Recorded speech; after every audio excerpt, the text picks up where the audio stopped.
Winnie Mandela is an enigma. She is many things to many people.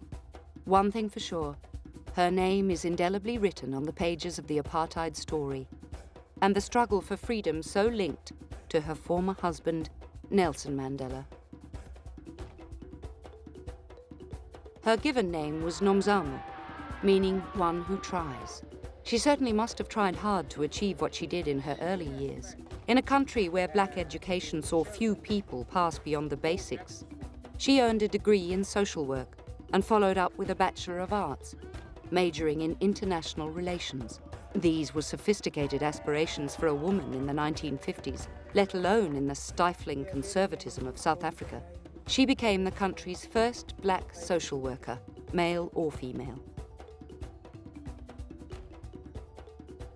Already politically motivated by what she saw in her work, she became involved with the ANC and met Nelson Mandela, then working as a lawyer for disadvantaged blacks. The pair married in 1958, and Winnie threw herself actively into supporting her husband in his anti-apartheid activism, while also raising their 2 daughters. When her husband's politics got him into trouble, she was there to support him, and continued to as he battled his way through lengthy trials, banning, detainment, and ultimately imprisonment. It was while her husband was imprisoned that Winnie found her political voice, and increasingly became a leader in her own right. She was fearless in her criticism of the government, and remained so regardless of what they threw at her. Banning, jail, solitary confinement, physical abuse, attempted strangulation, banishment. She was undeterred. This tenacity earned her admiration from her own people, as well as overseas observers. Increasingly, she became militant and violent. She began the Mandela United Football Club, basically a band of thugs who dealt with opponents and threats in a manner that aped the worst excesses of the South African police. The tactics they used were shockingly brutal, and people in Soweto would flee in terror at the sight of Winnie and her minders. The vicious torture of 14-year-old Stompie Sepe and 3 other youths occurred within her home, where they were detained for days. It is hard to believe that she was completely unaware of this. When Stompie's body was found, one of the accused turned Winnie in. She was arrested and tried for kidnapping and being an accessory to assault.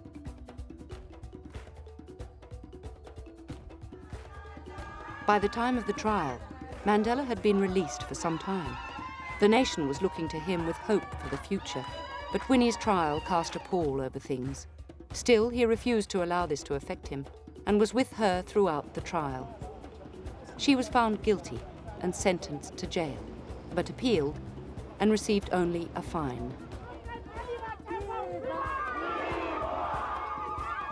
Even though he must have had serious doubts about his wife's integrity, Nelson Mandela still stuck by her.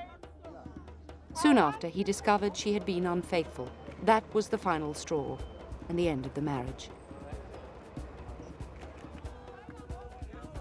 At the Truth and Reconciliation Commission, much more unpleasantness was revealed about Winnie. Former club members and bereaved parents gave testimony of her involvement in many assaults, as well as the murders of 8 township boys and girls. Twisted behavior for any mother. A Houdini of politics, still today she slips easily out of the tightest spot.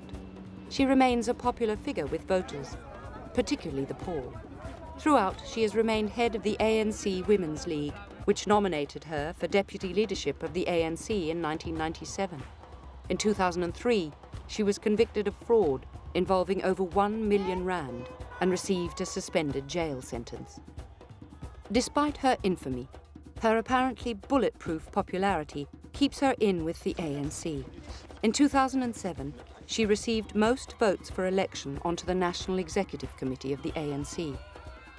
In 2009, she repeated this feat, but was excluded from cabinet. Love her or loathe her, you cannot help but admire Winnie Mandela's tenacity.